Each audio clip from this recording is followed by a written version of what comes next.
जीवन में दुखों का कारण क्या होता है? दोस्तों, हम अपने जीवन में हमेशा दुखी रहते हैं और सोचते हैं कि हमारे जीवन में दुखों का कारण क्या हो सकता है। दोस्तों, इसी के बारे में आज मैं आप लोगों को एक छोटी सी कहानी सुनाऊंगा और इस कहानी को सुनने के बाद पता चलेगा कि हमारे जीवन में जो भी दुख आते हैं आखिर उसका कारण क्या होता है, उस दुख को हम कैसे दूर कर पाएंगे। दोस्तों, आइए हम उस कहानी को शुरू करते हैं। उस कहानी को शुरू करने से पहले आप लोगों से एक छोटी सी गुजारिश है कि अगर आप लोग हमारे चैनल पे नए हो तो चैनल को सब्सक्राइब करना और ये कहानी अगर आप लोगों को पसंद आई तो कमेंट करके जरूर बताना। दोस्तों, एक बार एक बौद्ध भिक्षु के आश्रम में एक शीर्ष आया और वे शीर्ष बहुत ज्यादा परेशान हो रहा था और वे गुस्से से कहने लगा कि हे गुरु, मुझे माफ कर दो, मुझे क्षमा कर दो और मैं आज आपका आश्रम को छोड़ के मैं अपने घर जा रहा हूँ। गुरु ने थोड़ी देर बाद उसके तरफ देखा और उन्होंने कहा कि बेटे, क्या हुआ है और तुम आश्रम को छोड़कर घर क्यों जाना चाहते हो? तभी वो कहने लगा कि हमारे और सारे मित्र जो शीर्ष है वे मेरा मजाक उड़ा रहे हैं और यह कहकर वो फूट फूट के रोने लगा। तभी उन्होंने कहा कि लेकिन आखिर वह मजाक क्यों उड़ा रहे हैं, किस बात को मजाक उड़ा रहे हैं? तभी वह रोते हुए कहने लगा कि वे कह रहे हैं कि तुम्हारे माता पिता बहुत ज्यादा नशीले इंसान हैं और वे हमेशा नशीले पदार्थ का सेवन करते हैं और एक दूसरे से गाली गलौज करते हैं, मारपीट करते हैं। तभी उन्होंने ये सब कहते हुए कहा कि वे लोग कहते हैं कि तुम इस बुरे फैमिली में कैसे रहते हो, आखिर ये बुरा परिवार तो तुम्हें भी एक दिन बुरा कर देगा और तुम एक शिक्षित इंसान हो और तुम्हें उनके साथ नहीं रहना चाहिए। आप ही बताइए कि मैं क्या करूं, आखिर मेरी क्या गलती है? मेरे माता पिता में ही सारी कमी है और मेरी माँ मेरे पिता को रोकने के प्रयास करती है कि आप नशीले पदार्थ का सेवन मत करो, लेकिन वो ये सब करते हैं और उन्हें मारते हैं और पीटते हैं और मेरी माँ भी परेशान रहती है और मैं अगर अपने माता पिता को छोड़ देता हूँ तो मुझे कहाँ पे जाना चाहिए और मैं माता पिता के बिना रह भी नहीं सकता हूँ, चाहे मेरे माता पिता कितना भी बुरा क्यों ना हो। दोस्तों, ये सुनने के बाद गुरु थोड़ी देर बाद चुप रहे और उन्होंने कहा कि हे बेटे, लेकिन तुम्हारे और मित्रों को जो शीर्ष है उन्हें कैसे पता चला कि तुम्हारे माता पिता के अंदर ये करतूत है, ये कमी है? तभी वो कहने लगा कि हे गुरु, मेरे में ही कमी है और मैंने एक बार अपने सारे मित्रों के साथ ये बात को साझा कर रहा था। मुझे लग रहा था कि मेरे मित्र बहुत ज्यादा प्यारे हैं और मेरे बारे में अच्छे ही बातें सोचते हैं और मैंने उनसे इस बात को बता दी, लेकिन ये बातें उन लोगों को अच्छी नहीं लगी और वे लोग बार बार मेरे को हर समय उकसाते रहते हैं और कहते रहते हैं। तभी उन्होंने कहा कि बेटे, गलती तो तुम्हारी में है, अगर तुम गलती नहीं किए होते तो आज तुम्हारा मित्र तुम्हारे साथ ये नहीं करते, आखिर तुमने उन्हें ये बातें क्यों बताई?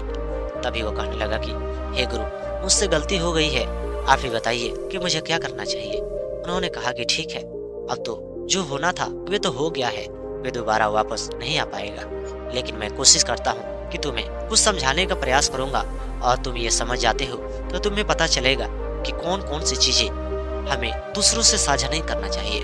और उन्होंने कहा कि अगर अपने घर की समस्या कोई भी इंसान दूसरों से साझा करता है, चाहे वे अपने से करे या गैरों से करे, लेकिन कल के दिन उसके जीवन में बहुत बुरा प्रभाव पड़ेगी। आजकल के समय में लोग अपने अपने परिवार की समस्या दूसरे लोगों से बताते हैं और कहते हैं कि मेरे परिवार में ये समस्या चल रही है, मेरे परिवार में ऐसे समस्या की वजह से हम लोग बहुत ज्यादा परेशान हैं और हमारे मित्र और हमारे सगे संबंधी हमारे मजाक उड़ाना छोड़ते भी नहीं है। जब मौका मिलता है तो हमारे परिवार के बारे में सोचते हैं और हमारे बारे में सोचते हैं और मजाक उड़ाना शुरू कर देते हैं। इसलिए हम लोगों को अपने परिवार के बारे में ये बातें किसी से नहीं बताना चाहिए, चाहे हमारे परिवार में कितना भी दुख और तकलीफ क्यों ना चल रहा हो, क्योंकि समय एक जैसा नहीं रहता है। कभी समय खुशी को होता है तो कभी दुखी में होता है और समय दिन प्रतिदिन बदल जाता है। वे दुख का समय हो या सुख का समय हो, बदलता तो जरूर है। उन्होंने ये बात को बताने के बाद उन्होंने कहा कि दूसरी बात यह है कि हमें अपने लक्ष्य को नहीं बताना चाहिए। जो भी इंसान अपने मित्र से, सगे संबंधी से अपने लक्ष्य के बारे में बताता है और बताने से उसे लगता है कि मैं तो बहादुर इंसान हूँ और उसे तरह तरह के अच्छी बातें भी सुनने को मिलती है, उसके लिए भी नुकसान हो सकती है। तभी वो गुरु से कहने लगा कि हे गुरु, हमें तो अपने लक्ष्य के बारे में लोगों से बता देना चाहिए, इसमें कौन सी बुरी बात है? हम जो काम कर रहे हैं, अच्छा काम कर रहे हैं तो अच्छे काम तो हम लोगों से बता सकते हैं। गुरु ने कहा कि यही तो समझने की बात है, अगर हम अपने लक्ष्य को लोगों से बताना शुरू करते हैं तो उस लक्ष्य के प्रति हमारी सहानुभूति, हमारी काम करने की क्षमता धीरे धीरे कम हो जाती है।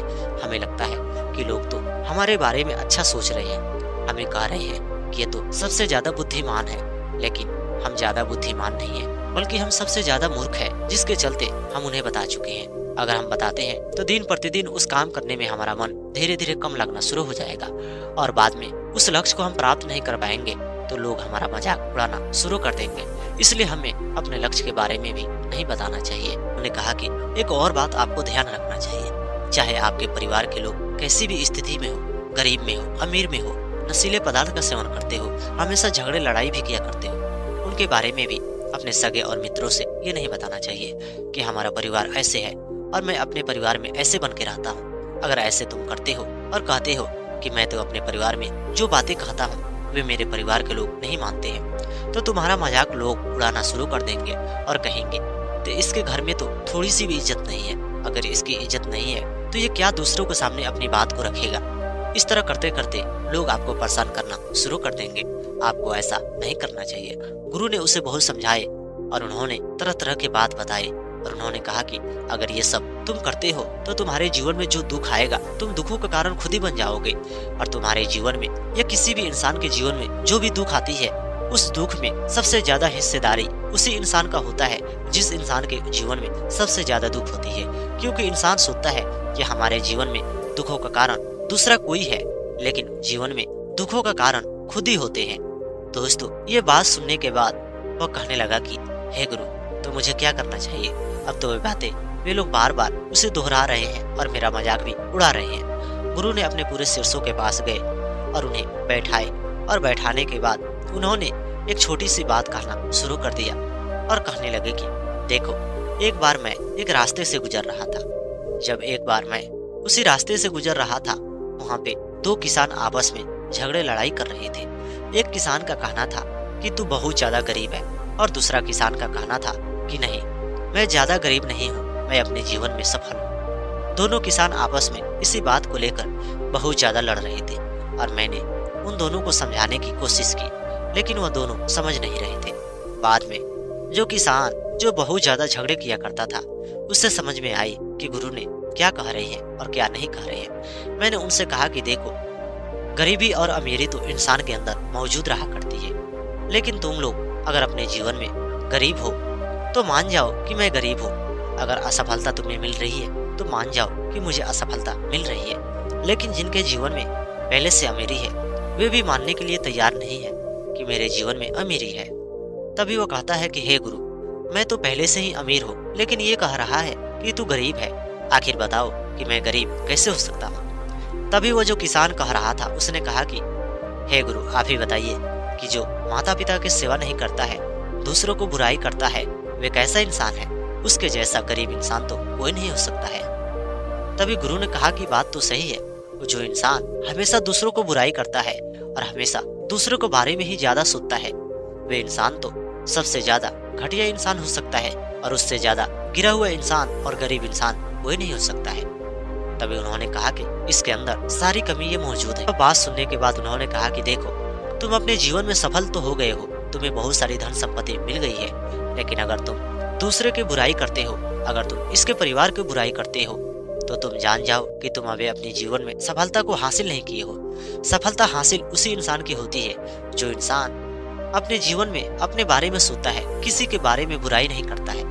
अगर किसी के बारे में सोचता भी है तो उसके बारे में अच्छा सोचता है। दोनों को मैंने वहां से हटा दिया और वे लोग चले गए। शिष्यों ने ये बात को सुना तो कहने लगे कि हे गुरु, इसका मतलब तो हमें समझ में नहीं आया। तभी उन्होंने कहा कि आप लोग यहाँ शिक्षा ग्रहण करने आए हो, क्या आप लोगों को लगता है कि आप लोग किसी अन्य को बुराई करोगे तो आपको शिक्षा मौजूद मिलती रहेगी। तभी वे लोग कहने लगे कि हे गुरु, आज तक तो हम लोग किसी को बुराई नहीं किए हैं, लेकिन आप हम लोगों से ये सब बातें क्यों बताना चाहते हो। तभी वह गुरु कहने लगे कि आप लोग तो ये शीर्ष है जो मेरे पास बैठा हुआ है, आप लोग इसके माता पिता को हमेशा नीचा दिखाने का प्रयास करते हैं और कहते हैं कि इसके माता पिता तो हमेशा आपस में झगड़े लड़ाई किया करते हैं, इसके पिताजी हमेशा नशीले पदार्थ का सेवन करते हैं, जिसकी वजह से इसकी माँ परेशान रहती है, और साथ में ये कैसे अपने माता पिता के साथ रह सकता है। ये तो पढ़ा लिखा इंसान है, शिक्षित इंसान है, वैसे परिवार में अपने जीवन को कैसे व्यतीत करेगा। सारे शीर्ष कहने लगे कि हे गुरु, इसमें तो सच्चाई है और हम लोग झूठ क्यों बोले हैं। तभी उन्होंने कहा कि लेकिन आप लोगों को ये कहने की आवश्यकता नहीं है।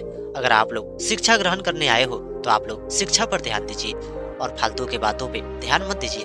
तभी एक शीर्ष खड़ा हुआ और कहने लगा कि हे गुरु, हम लोगों ने इसके बारे में ये बात तो कह रहे हैं, लेकिन इसने ही हमें बताया था और ये जब बता रहा था तो बहुत ज्यादा ये मायूस हो रहा था और दुखी हो रहा था। हम लोगों ने कहा कि देखो, अपने घर परिवार की बातें लोगों में नहीं बताना चाहिए, चाहे वे लोग अपने सगे संबंधी क्यों ना हो। लेकिन इसने बताया और कहा कि आप लोग हमारे मित्र हो, जिसके चलते हम बता रहे हैं। गुरु कहने लगे कि बात तो सही है, कोई अपना बात तो उसी से बताता है, जो उसके लायक होता है उसकी बात उससे मिलती है। और आप लोगों को ये अपना दोस्त मान चुका है, जिसकी वजह से ये अपनी घर की दुख और तकलीफ को बताया और उसके बाद आप लोगों ने इसकी मजाक उड़ाना शुरू कर दिया। अगर आपके माता पिता या आपके भाई बहन आपसे कोई सामग्री मांगते हैं और आप लोग उन्हें देते नहीं हो बल्कि उसके बदले में मजाक उड़ाते हो, तो आपका कैसे लगेगा। ये तो आप लोगों से मदद मांग रहा था, लेकिन आप लोग इसका मदद नहीं किए, बल्कि आप लोगों ने मदद के बदले में इसे नुकसान पहुंचाना शुरू कर दिए। अब तो शीर्ष लोग कहने लगे कि हे गुरु, हम लोग तो इसके मदद करना चाहते थे, लेकिन इस बात में सच्चाई है कि हम लोग इसके बारे में ये बात को कहे हैं, लेकिन आप ही बताइए कि ये बात में थोड़ी सी भी कमी नहीं है। गुरु ने कहा कि देखो, आप लोग इसको मदद करो और मदद करने का मतलब है, हो सकता है अगर आप लोगों के पास आर्थिक स्थिति ठीक हो तो आप इसके परिवार को मदद कर दो, क्योंकि इसके घर के परिवार की स्थिति बहुत ज्यादा खराब हो चुकी है और इसके पिताजी नशीले पदार्थ का सेवन तो कर रहे हैं, वे भी ठीक हो जाएंगे, उन्हें भी इलाज कराने की आवश्यकता है। और एक दिन वह गुरु उस लड़के को लेकर उसके घर पहुंचते हैं और पहुंचने के बाद उससे कहते हैं कि ये देखो, तुम्हारा सुंदर सा बालक शिक्षा ग्रहण करके तुम्हारे घर आ चुका है। पिताजी तो नशे में बहुत ज्यादा धूत हो चुके थे, उन्हें कुछ भी समझ में नहीं आ रही थी। माँ ने उन्हें बैठने को कहा और माँ ने उन्हें उठाई, लेकिन उन्होंने मना किया और कहा कि नहीं, अभी मुझे नींद आ रही है। थोड़ी देर बाद वह बौद्ध भिक्षु उससे मिले और कहने लगे कि हे भाई, तुम नशीले पदार्थ का सेवन करते हो, जिससे तुम्हारा सेहत भी बर्बाद हो जाती है और तुम्हारे बच्चों को दुख और दर्द सहना पड़ता है, क्योंकि तुम्हारे बच्चे के लोग मजाक उड़ाते हैं और तुम्हारी वजह से तुम्हारा बच्चा हमेशा मायूस रहता है, ये शिक्षा ग्रहण अच्छे से नहीं कर पाता है। क्या तुम यही चाहते हो कि तुम्हारा बच्चा शिक्षा ग्रहण नहीं कर पाए।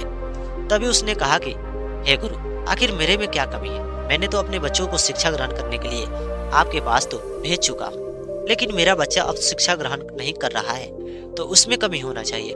गुरु कहने लगे कि कमी तो आप में है कि आप तो नशीले पदार्थ का सेवन करते हो।